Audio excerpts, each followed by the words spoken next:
Los desiertos de Egipto siempre están en movimiento. Se deslizan y ensanchan cambiando eternamente con el viento y el tiempo.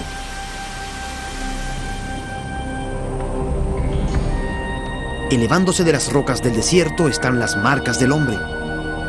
Los restos de sus herramientas subsisten, pero el intelecto que concibió estas maravillas está cubierto por el misterio. Nuevas investigaciones dan luces sobre una de las preguntas más persistentes sobre la antigüedad y su sabiduría. Siempre he estado fascinado por las civilizaciones antiguas, y se debe sobre todo a los grandes monumentos que los antiguos dejaron atrás. Pero mientras más estudio estos monumentos y más aprendo sobre ellos, más vuelve mi mente a las mismas simples pero desconcertantes preguntas. ¿Cuál fue la ciencia? ¿Cuál fue la tecnología que hizo posible estos monumentos? ¿De dónde provino y cuáles fueron sus legados?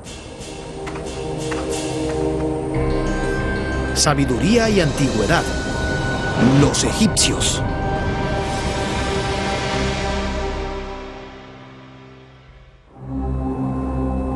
Dicen que la fe mueve montañas. Bien, en el caso de los antiguos egipcios, fue su fe lo que les hizo mover una montaña para construir otra. Para hacerlo, no inventaron herramientas, sino técnicas y métodos astutos.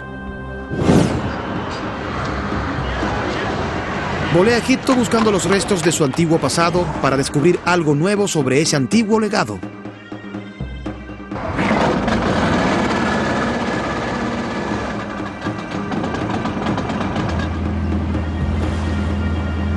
Navegar por el legendario Nilo fue como regresar en el tiempo y entrar en un antiguo laberinto de misterio que nos lleva a ejemplos tangibles del conocimiento y lucidez de los antiguos.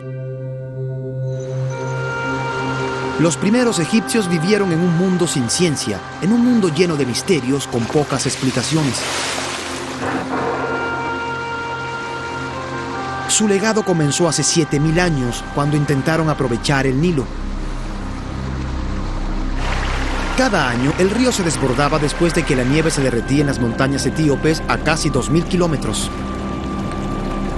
En gran parte, la inundación era una bendición, pues durante la sequía había hambrunas, pero la crecida traía grandes cosechas y vida. El 97% del Egipto actual es desierto, y el Nilo fue y es su principal fuente de agua. Pensando en su medio ambiente, los antiguos egipcios comenzaron a desarrollar métodos para utilizar la naturaleza a su favor, imitando las cuencas naturales que retenían el agua cuando el río retrocedía. Construyeron canales para dirigir el flujo natural incluso a campos distantes, donde el Nilo dejaba atrás un suelo rico en nutrientes cuando se evaporaba el agua. Los egipcios inventaron el primer sistema de irrigación del mundo y el Nilo se convirtió en la clave de su éxito. Con mucho tiempo entre manos para pensar, los antiguos egipcios detectaron reglas y ciclos naturales. La fuerza predominante en sus vidas era el río.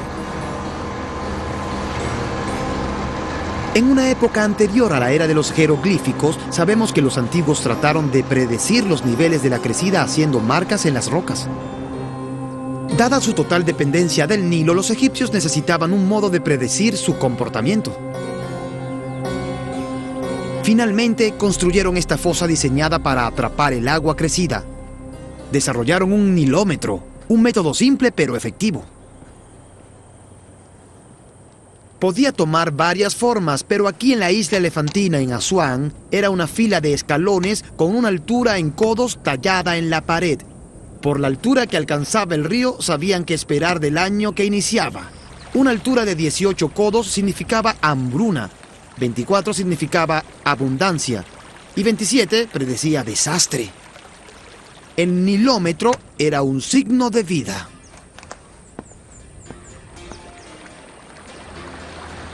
Siguiendo los ciclos de la naturaleza, dividieron formalmente su año en 3 estaciones. Primero estaba la estación de crecida, luego la estación de descenso para cosechar y finalmente la inevitable sequía que duraba hasta que el ciclo vital del Nilo se repetía. Los antiguos dividían cada estación en 4 meses y la luna definía cada mes como un ciclo de 29 a 30 días. De sus vecinos sumerios, los antiguos egipcios ya habían adoptado el calendario de 360 días, pero usar la luna como marcador resultó no ser lo bastante preciso, al menos no cuando se trataba de predecir las crecidas.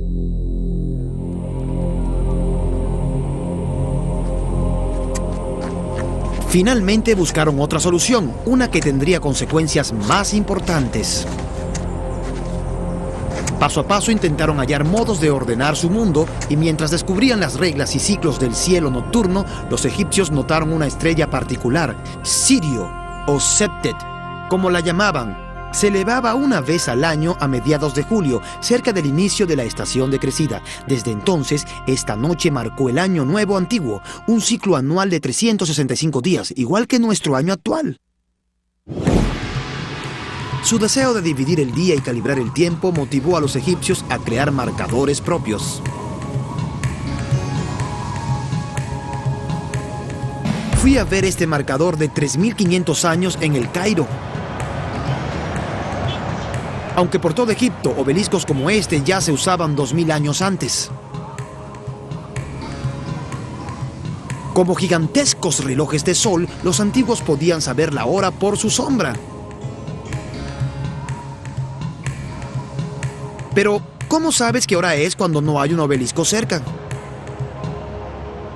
Cerca del año 1500 a.C., los egipcios habían inventado un reloj portátil. El principio era simple: apuntaban una regla en forma de L hacia el sol para crear una sombra. Para hacerlo preciso, una plomada ayudaba a mantener el instrumento nivelado. Si se sostenía horizontalmente y se apuntaba directamente al sol, la sombra igualaba el ancho de la regla. Y la sombra te decía la hora. En otras palabras, tienes un reloj.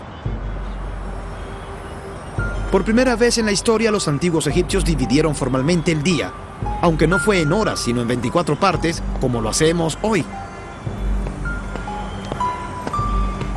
Mientras obtenían más conocimientos sobre las reglas y ciclos naturales, quedaba un misterio por resolver. El sol moría en la noche para renacer al día siguiente. El Nilo crecía cada año y sus aguas traían la vida, pero cuando las aguas retrocedían, le seguía la muerte. Por este ciclo natural, los antiguos debieron concluir que había más en la vida de la que era evidente. Había dos caras en la moneda. De este lado, la vida. Del otro, el más allá. Pero había una trampa. Igual que necesitabas un cuerpo para esta vida, también lo necesitabas para la otra. Preferiblemente el tuyo propio e intacto. Y esto tendría consecuencias. En los primeros días, los egipcios enterraban a sus muertos en la tierra envueltos en lino, bajo las cambiantes arenas del desierto. Pero las tormentas de arena devastaban regularmente sus tumbas y esparcían los restos de sus ancestros por todo el suelo del desierto, destruyendo los cuerpos que necesitaban desesperadamente, ya que sin un cuerpo intacto creían que no habría otra vida. Así que comenzaron a buscar otros métodos y a cavar más profundo en las rocas del desierto, creando lugares de descanso más seguros. Eso, claro, para los que podían costearlos. La construcción de tumbas seguía un diseño básico. Excavaban un foso con una o más cámaras en el fondo. Una vez que el difunto era colocado dentro, el foso era sellado con arena o piedras pesadas y se cubría la entrada con ladrillos de lodo. Esta es una de las tumbas de ladrillos más antiguas que existe. Y aunque esta es grande, tenían varios tamaños y formas. Bien fuesen cuadradas o hexagonales, las cubiertas expresaban la idea egipcia del primitivo montículo de tierra del cual había emergido toda la vida y del cual resucitarían los muertos. Cuando la longevidad cobró importancia, reemplazaron los ladrillos de lodo. Para los entierros reales, los antiguos ahora usaban piedras. Aún tenían forma de ladrillos, pero eran más duraderas. Con la piedra, los egipcios construyeron algunas de las superestructuras más antiguas de la historia humana. Estas son mastabas, tumbas planas rectangulares, un término árabe para banco de piedra. Las mastabas se convirtieron en símbolos de estatus. Aquí en Giza noté que con el tiempo los bloques de piedra se hicieron más grandes y las tumbas más elaboradas.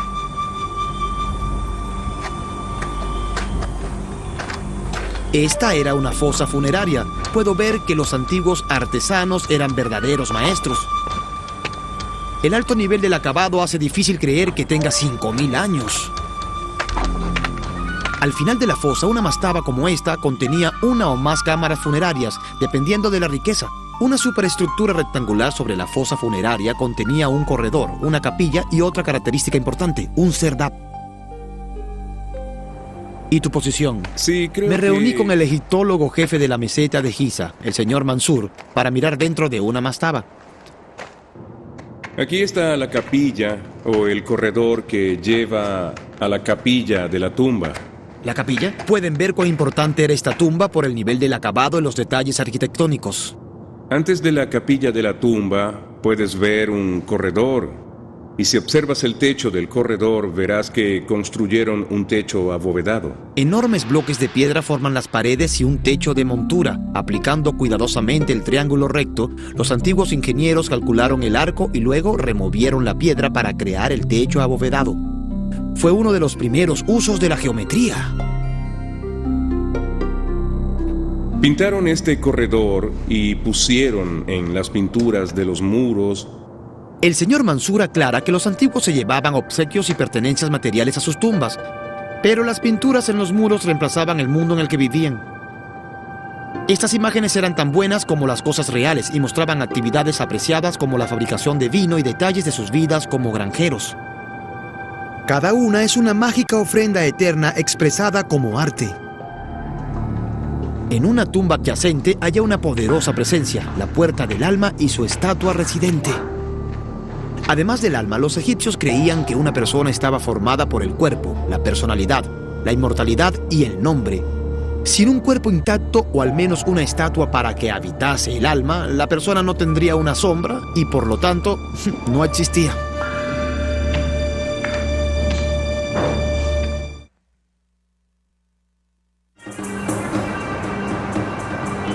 El Cairo moderno es el hogar del 30% de la población egipcia. Como en tiempos antiguos, la vida aún gira alrededor del Nilo.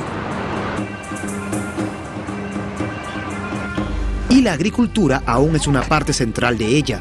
Los antiguos usaban herramientas básicas, pero desarrollaron métodos creativos e inteligentes, como el primer sistema de irrigación del mundo, para producir suficiente comida para toda una nación. Pero los egipcios capitalizaron otro don del Nilo, uno que ha dejado su marca permanente en la historia mundial, el papiro. Los egipcios inventaron uno de los primeros medios de registro portátiles del mundo antiguo. Para hacer una hoja de papiro, cortaban la médula interna del tallo en franjas. Luego las mojaban y colocaban las franjas de pulpa en ángulos rectos.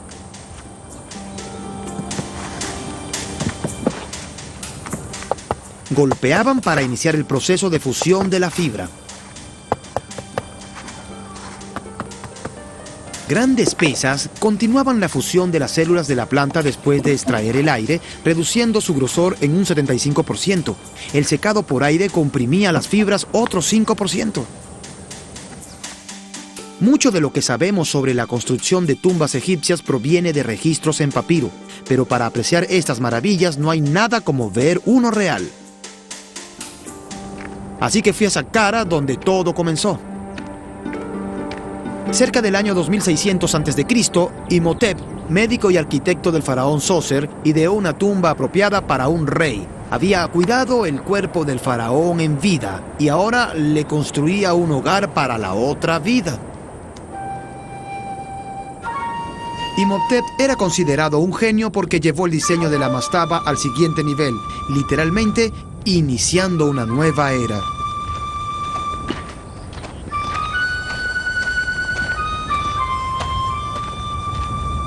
Imhotep comenzó con una mastaba que expandió en 2 lados y construyó desde cero una pirámide de 4 escalones a su alrededor.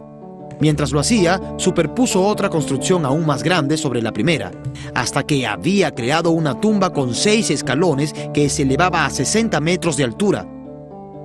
Conectó las cámaras subterráneas con un laberinto de 5.6 kilómetros de fosos y túneles. Es realmente increíble si lo piensan. No tenemos registro de lo que pasaba por la mente de Imhotep, pero su innovador diseño habla por sí mismo.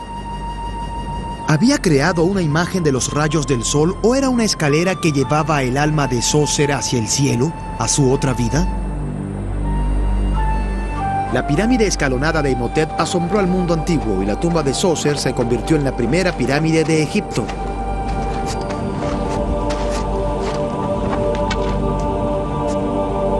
No conocemos el proceso de aprendizaje que atravesaron los sucesores de Imhotep.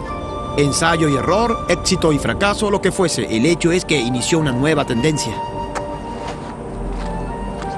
Nunca sabremos cuántos intentos fallaron. Medio siglo después, el rey Juni o el rey Seneferú llevaron el diseño de pirámides a nuevas alturas. Los expertos no saben cuál fue el responsable. Para construir las más grandes, experimentaron con una base cuadrada en Meidum. Pero el cielo era el límite y luego de reubicar la tumba en Dashur, Seneferú inició un proyecto nuevo y aún más ambicioso. Al principio parecía funcionar, salvo que a un tercio de su construcción, la ambición de Seneferú se curvó por la pendiente. Una teoría dice que el tremendo peso estático pudo causar grietas en los muros interiores, así que redujeron el ángulo, por lo que el proyecto recibió el nombre de pirámide doblada. Los expertos creen que fue por esta imperfección que Seneferú ordenó una nueva pirámide. Vaya ambición y determinación. Para la pirámide roja copiaron la base cuadrada y el nuevo ángulo de la pirámide doblada para obtener mejores proporciones. Puede parecer ensayo y error, pero con el tiempo aprendieron a calcular cuidadosamente sus construcciones. El papiro Rin data del año 1650 a.C., aunque es una copia de un documento anterior. Puede que sea aún más antiguo, pues la era de la construcción de pirámides terminó cerca de 150 años antes. Es un rollo de 4.5 metros de largo. Esta parte muestra que los antiguos idearon una fórmula para calcular las proporciones perfectas de una pirámide y que poseían una comprensión básica de los principios subyacentes del teorema de Pitágoras 1000 años antes de que éste naciera. Lo que había creado Seneferú fue la primera pirámide real, 4 triángulos iguales sobre una base cuadrada. Pero yo deseaba ver cómo habían resuelto el problema del peso en el interior.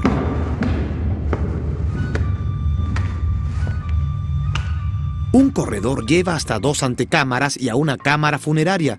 Están ubicadas en el centro, a unos 27 metros bajo la entrada. Dado el tamaño y peso de estos bloques, la precisión con la que los egipcios los colocaron es realmente impresionante.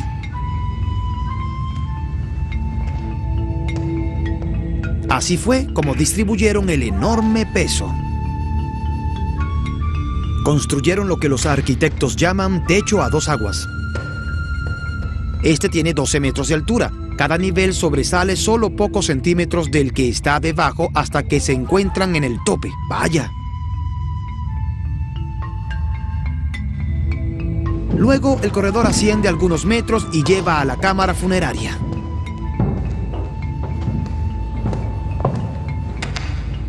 Aquí en medio de la pirámide tenemos millones de kilogramos de roca por todas partes. Es como estar enterrado vivo.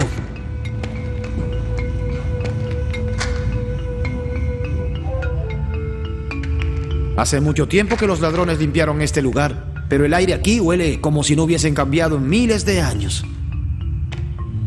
No entra nada de aire fresco por este angosto pasaje, a pesar de que el techo tiene 15 metros de altura. Está realmente viciado.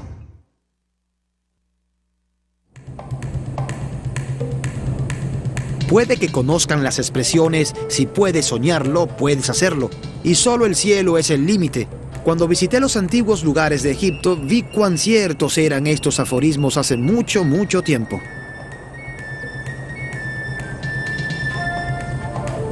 Los antiguos egipcios crearon algunas de las estructuras más perdurables de la historia humana. Especialmente una vez que dominaron los 6 aspectos principales de la construcción, que son consistentes en todas las cerca de 80 pirámides que construyeron. El primer principio es la base cuadrada. Para obtener un cuadrado perfecto, marcaban las 4 esquinas de la pirámide, lo que probablemente hacían con cuerdas. La precisión es importante, pues si los lados no son exactamente parejos, tendrás problemas más arriba. En una segunda fase construían un crudo núcleo escalonado, como aquí en Giza, en las afueras del Cairo, donde es posible ver las varias capas. Mucho de lo que permanece hoy es este núcleo. Esta es la mayor pirámide de todas, es la tumba del faraón Keops, que gobernó Egipto a mediados del siglo 25 a.C. Elevándose más de 150 metros sobre el suelo del desierto, este fue el edificio más alto del mundo por casi 5.000 años. Nadie sabe exactamente cuáles fueron sus técnicas, pues con el tiempo las pistas de los métodos de su construcción se han borrado, generando nuevas teorías eternamente. La tercera característica es la ubicación y orientación de la pirámide. Desde el rey Seneferú, todas las pirámides miraban de este a oeste, igualando la vida y muerte del rey a la salida y puesta del sol. Orientar la pirámide en la dirección correcta parece no haber sido un problema para los antiguos, pues el error medio en la mayoría de las pirámides es de menos de 1 grado. Seleccionar la ubicación también incluía el aspecto de tener suficiente material de construcción. Para la base y el núcleo interno usaban tantos bloques de piedra caliza de un sitio cercano como fuese posible. Los expertos han hecho los cálculos. Una pirámide como esta requería de casi 2,5 millones de bloques de piedra, casi una montaña.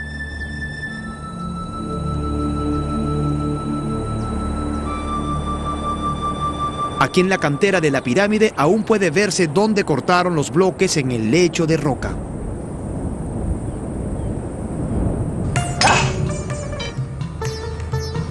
Aún hoy extraer piedra es un trabajo duro que requiere de mucha fuerza, tanto humana como mecánica.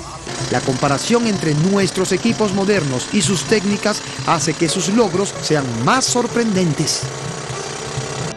En una antigua cantera en Asuán, en el sur de Egipto, logré entender su determinación.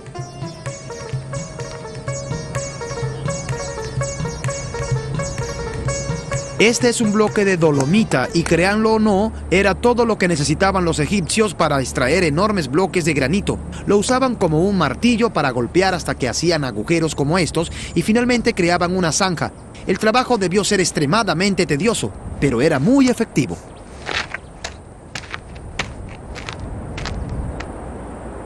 Es solo cuestión de hacer el trabajo y de que todas las personas alen los bloques hasta el sitio de la pirámide. Me reuní con Dennis Stotts, un experto y autor de libros sobre tecnología de trabajo en piedra en el Antiguo Egipto.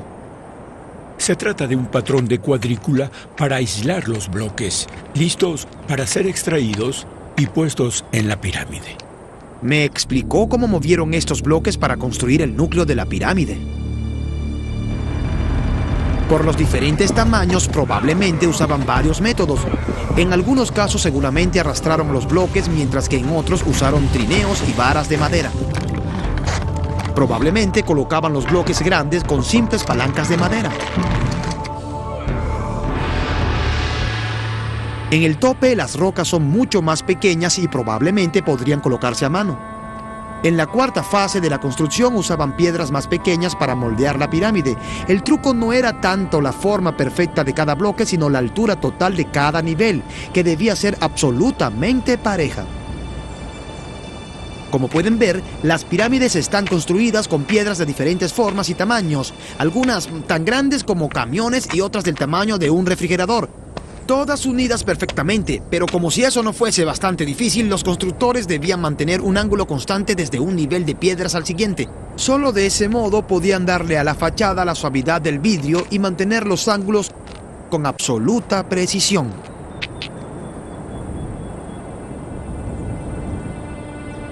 El quinto aspecto de la construcción de pirámides era el ángulo correcto, la inclinación y su proporción con la base cuadrada. Esto era crucial en términos de durabilidad. Finalmente estaban los brillantes y suaves bloques de piedra caliza. En muchos casos fueron arrancados cuando las propias pirámides se convirtieron en canteras. La punta en la tumba de Kefren, el hijo de Keops, es un remanente de eso. Sé que Dennis ha investigado sobre los bloques de la cubierta. Me reuní con él en la villa de los faraones en Giza, donde estableció un taller para demostrar las antiguas técnicas de trabajo. Cuando llegué, Dennis estaba colocando un bloque de piedra caliza. Muy bien, gracias. Las herramientas que preparó eran sorprendentemente simples. Sentí curiosidad por ver cómo las usaban. Jack, dale un vistazo a esto de aquí. ¿Qué tenemos aquí, Dennis?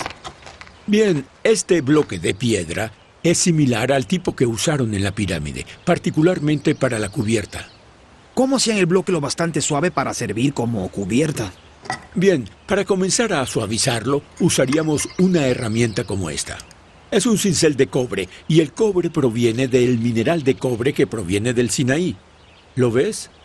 Dennis me dijo que los antiguos usaban 3 materiales naturales: mineral de cobre, pedernal y arena. Con el mineral de cobre hacían cinceles, hachas, mechas y taladros. Siempre pensé que el cobre era un metal muy suave. ¿Cómo puedes cortar piedras con cobre? El secreto de esto es que se martilla en frío, no como un moderno cincel de acero. Y eso endurece el filo si se deja enfriar naturalmente. Bien, y luego puedes cortar la piedra. Sí, es muy simple hacerlo.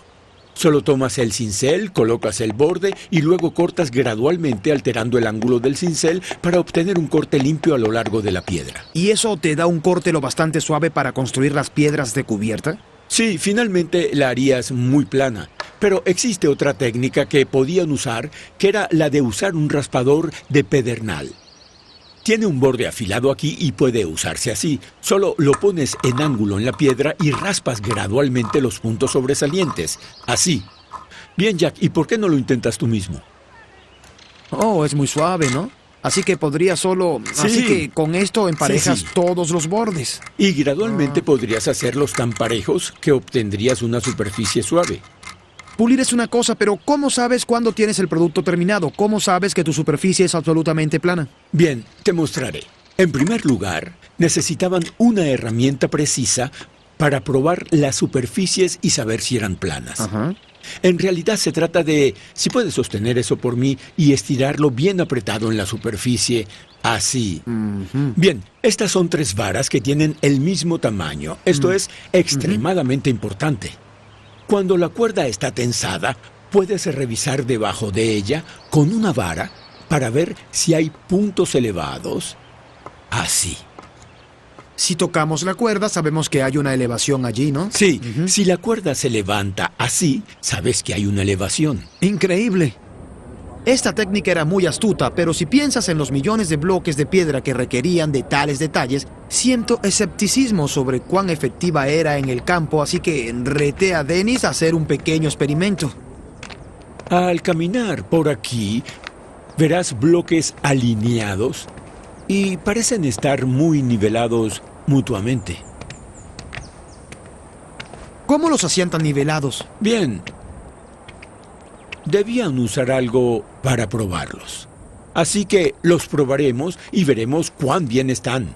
Usemos las viejas herramientas de nivelar otra vez. Nuestra vieja amiga. Las varas y las ¿Sí? cuerdas. Coloca tu extremo en ese bloque de allí y yo lo haré con este bloque. Probaremos tu bloque primero con la vara de prueba.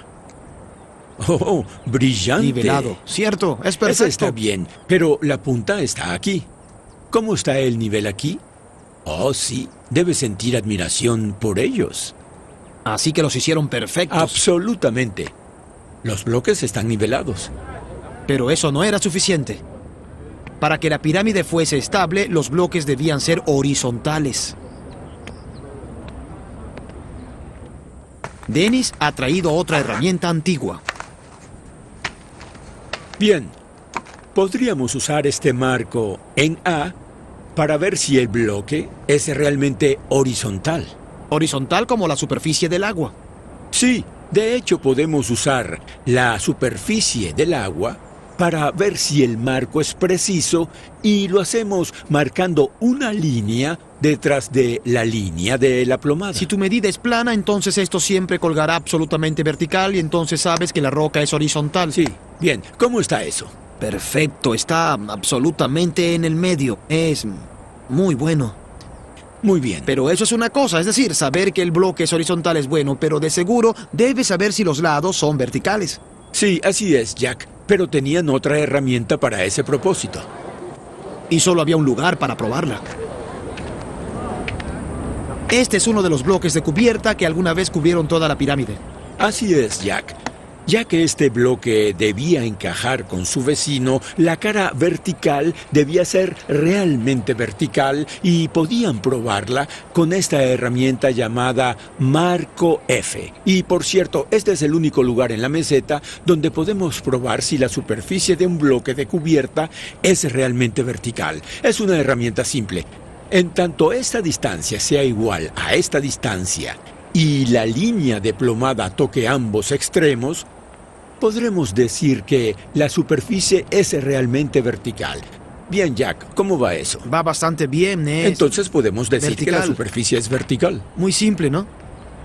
Tienes razón de nuevo, Jack. Mientras que los trabajadores de la cantera movían una montaña para construir otra, otros equipos trabajaban aquí, en el muelle de la pirámide. Lo llamaban muelle porque estaba, créanlo o no, lleno de agua y conectado al Nilo por un canal. Era una escena de actividad febril como un moderno puerto de carga, pues era aquí donde todas las piedras llegaban por bote. Aquí las piedras eran descargadas y luego arrastradas colina arriba hasta las pirámides.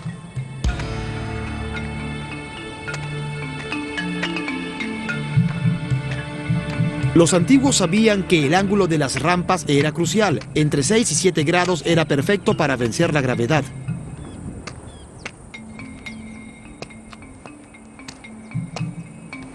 Desde el muelle las piedras eran cargadas en trineos que luego eran alados colina arriba, lubricados con cal en polvo y agua, reduciendo la fricción en 90%.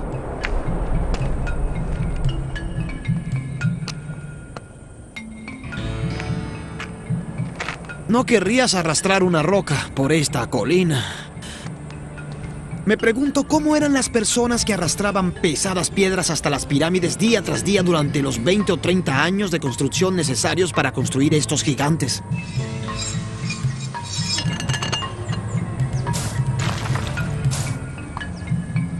Así que fui al pie de la meseta de Giza, donde una tumba está siendo excavada. Es el lugar de descanso de los que trabajaban en las pirámides cercanas. Las tumbas nos dan una idea del estilo de vida de los trabajadores y de la importancia social y económica que la construcción de pirámides tuvo para la nación. Doctor Hawass, ¿qué nos dice la tumba? De hecho, es la primera vez que sabemos algo de la vida de los trabajadores que construyeron las pirámides. Antes de eso, sabíamos mucho sobre los nobles, los oficiales, los reyes y las reinas, pero nada sobre las personas comunes que representaban el 80% de la nación de esa El época. doctor Zahi Hawass, secretario general de Antigüedades, se reunió conmigo para compartir los últimos descubrimientos. ¿Cómo fue que los egipcios lograron hacer que tantas personas trabajasen en una empresa tan colosal? ¿Era un sistema de trabajo forzado o coerción o un sistema de cooperación? Debes entender algo importante. Es que la pirámide era el proyecto nacional de toda la nación, de todo el país. 1.600.000 personas, que era de hecho el número de habitantes de Egipto en esa época, dedicaron sus vidas a construir esa pirámide porque era para el rey, que de hecho era el dios. Así que no era un ejército de esclavos. No, creemos que el número aproximado de trabajadores era solo de 10.000. Tal vez un tercio hayan sido de hecho trabajadores que trabajaban para el rey permanentemente. Y el resto serían jóvenes los cuales venían con el apoyo de las familias del Delta y del Alto Egipto. Al contrario de lo que se asume, surgen evidencias de que la fuerza laboral básica, el músculo en la construcción de las pirámides, no eran esclavos sino granjeros devotos. Toda familia debía poner su parte, igual que hoy. Si vas a cualquier aldea en el Alto Egipto o el Bajo Egipto, lo hacen igual que en el tiempo en que construían la pirámide. Si intentas construir tu casa, hallarás que cada día, cada familia de la aldea te trae comida. Construir la pirámide fue algo similar. ¿Qué hay del Nilo y de la crecida que ocurría anualmente? ¿Afectaba eso el trabajo en las pirámides? Así es, pero ayudaba a trabajar en la pirámide, pues cuando la crecida cubría por completo Egipto, no había trabajo para nadie. Lo que ha descrito aquí es realmente una ciudad pequeña. 10.000 personas son muchas. ¿Cómo organizaron todo eso? Un equipo consistía en 2.000 trabajadores y dividían el equipo en dos bandos. Cada bando estaba formado por 1000 trabajadores. Cada uno tenía un nombre como Amigos de Khufu, el Ebrio de Menkaure. Cada grupo tenía un supervisor. La disposición de esos 10.000 hombres en grupos, bandos y grupos más pequeños hacía que esa organización fuese muy fácil. Tenían un área grande como una cantina para alimentar a los trabajadores. Tenían las instalaciones para almacenar todo el equipo, las herramientas, pues no podían poseer las herramientas. Las herramientas eran propiedad del gobierno. Tenían personas para ocuparse de sus ropas, otras para el alimento. Tenían personas que preparaban todo para ellos. Como una pirámide. Sí, ¿por qué siempre nos preguntamos sobre la construcción de la pirámide? La administración para la construcción de la pirámide es más genial que la construcción de la propia estructura. Y es por eso que la pirámide construyó a Egipto, pues construir esta pirámide hizo que aprendieran de arte, tecnología y ciencia. La fe egipcia en la otra vida impulsó no solo la ciencia y la tecnología, sino el comercio. Igual que en el Cairo moderno, las aldeas de trabajadores requerían enormes cantidades de suministros diariamente.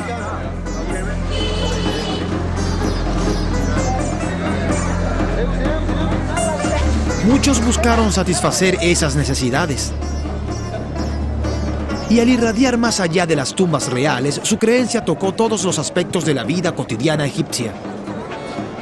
Cada vez más personas buscaron abastecer la demanda, generando su propia demanda a la vez. La empresa y todos los aspectos asociados a ella se convirtieron en una industria importante. Incienso, bálsamos y ungüentos que habían sido una prerrogativa del rey eran ahora deseados por las masas. Hola, necesito un perfume antiguo. Esto es Ramsés. Es más fuerte en la piel. ¿Desea algo más fuerte o menos o...? ¿Este? Es flor de loto. Oh, es muy fuerte, es una flor muy fuerte. Bien. En la creencia de que eran la esencia de los dioses, los aceites perfumados se aplicaban en la piel con fines tanto cosméticos como medicinales y también se usaban en el proceso de momificación. Podríamos decir que el perfume es otra invención que le debemos a la creencia egipcia en la otra vida.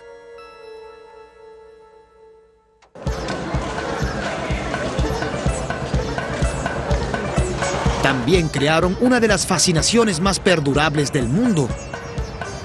En el Museo del Cairo vi parte de los asombrosos resultados del antiguo arte y ciencia del enterrador. Aunque son impactantes por su lúgubre realidad, las momias proveen un registro invaluable de las creencias, la ciencia y las vidas de los antiguos egipcios. 1,80 m de altura, 90 años, padre de 100 hijos durante un reino de 70 años, el legendario Ramsés II superó a todos los gobernantes egipcios. El proceso de momificación en la época de la reina Nijimet incluía la colocación de natrón, una sal natural en paquetes bajo la piel y en los orificios corporales.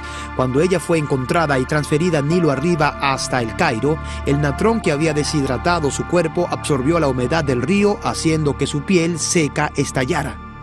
La momia del rey Sekenenre nos habla de un mundo violento del que salió por una herida en la cabeza sufrida en batalla. Amenhotep I, su nieto, descansa en el sudario adornado con guirnaldas de flores. Igual que hoy, las flores eran una muestra de amor. Las momias nos dicen que los egipcios se habían roto huesos, realizado amputaciones y, como muchos de nosotros, habían sufrido de artritis. Estos mensajeros silenciosos son testigos de la maestría tecnológica y de un conocimiento asombroso.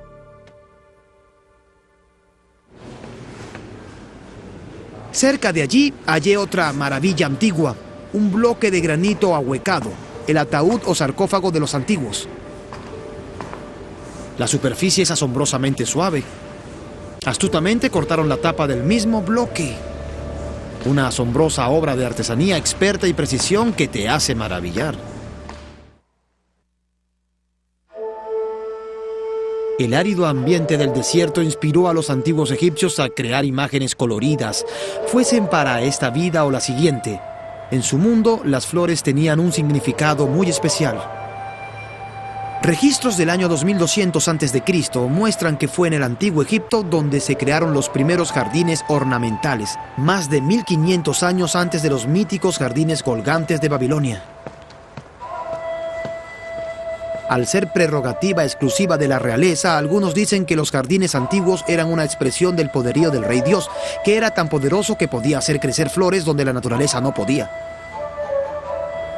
Pero los antiguos veían más en ellas. Eran una imagen del renacimiento y la regeneración, símbolos de amor y adoración para el paso de esta vida a la siguiente.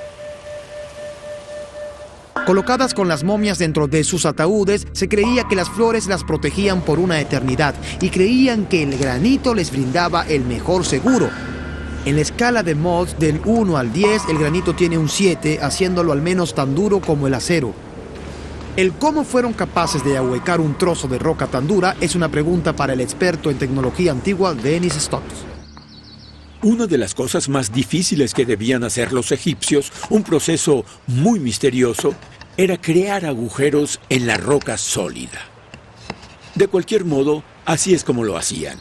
En primer lugar, tenían un tubo de cobre que tenía un mango de madera dentro de él a medias, así que hay espacio debajo en el tubo. Luego, podían poner el tubo en posición y el agente cortante es solo arena común del desierto. Así que solo viertes arena allí dentro para que el cobre tenga un borde afilado para cortar. Sí. Aquí tenemos un arco largo con una soga atada a la que se le ha dado un doble giro alrededor del mango. Ahora solo hay un componente que colocar. ¿Podemos colocar la piedra superior? Bien, esto es solo para poner en posición el mango y rotarlo. Rotarlo mientras el fondo rota en el hoyo. ¿Podrías sujetar esto? Esto es lo que mantiene todo solo esto sujeta en su eso y no lugar. lo presiones. Mientras los dos operadores giraban la parrilla, la arena lenta pero firmemente cortaba su camino a través de la piedra. Y el único factor limitante es nuestra fuerza y la longitud del tubo de cobre. Claro. Es una técnica muy buena y claro, es muy económica. ¿Por qué? Porque solo taladras la circunferencia del tubo. El núcleo puede ser removido después y obtienes un agujero. Realmente es una super tecnología.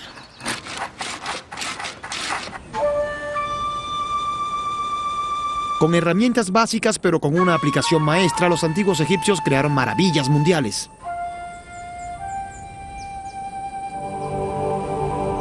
Y al crecer sus conocimientos y experiencia, la artesanía de las pirámides entró en decadencia.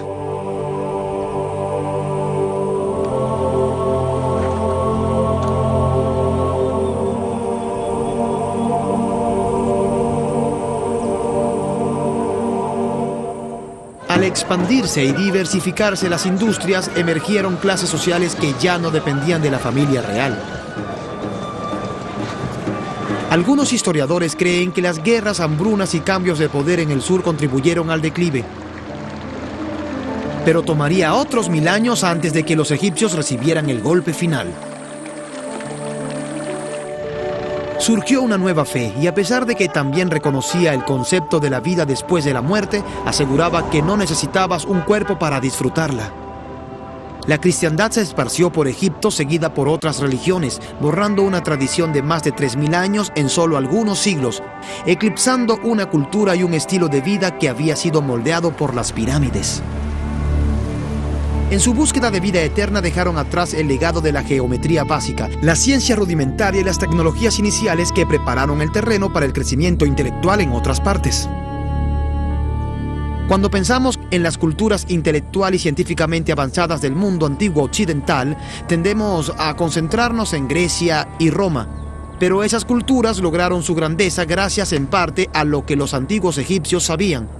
Su conocimiento no permaneció atrapado en las arenas de este desierto, sino que alcanzó el amplio mundo más allá de las costas del Nilo, desde donde finalmente nos llegó a nosotros, recordándonos a la luz de nuestros propios logros en ciencia y tecnología que nos paramos asombrados en los hombros de gigantes conocidos como los egipcios.